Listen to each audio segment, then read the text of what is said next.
Hello and welcome to this tutorial on understanding flow containers on the Print Template Editor version 3.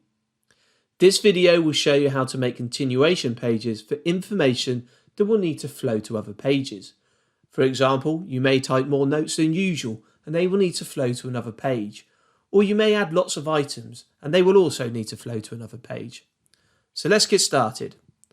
First, go to Tools, Print Template Editor version 3. In this case, I'm starting with a blank job template. Now let's add a flow container by selecting Flow and dragging that down to the page. Now I can size the container so everything I put in this flow container will flow to another page if needed.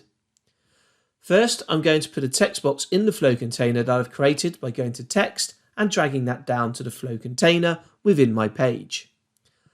I will then be prompted whether this text will be part of the flow container, and I'm going to say yes. Next, I required a tag description, which displays the work to be done in a job sheet. To do this, I select text again, drag it down into the page, and then say yes for this object to be part of the flow container. But this time I put the tag description. This will allow me to write as much text as I like in a job sheet and flow to another page because it's part of the flow container. Here is a finished template with the flow container and all the objects within that container. If you want to change the spacing between each item on the flow container, go to the flow container properties and type the required measurement you need in the item spacing box. In this example, I changed it to 0.30.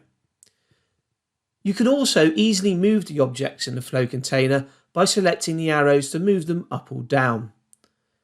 Now let's see how this works with a printout. So let's go to the job sheet, go to Print, select the template we've created, and now you can see that there are two pages. So as you can see on the second page, there are more materials that have gone onto the second page. And this is how the flow container works. Thanks very much for listening.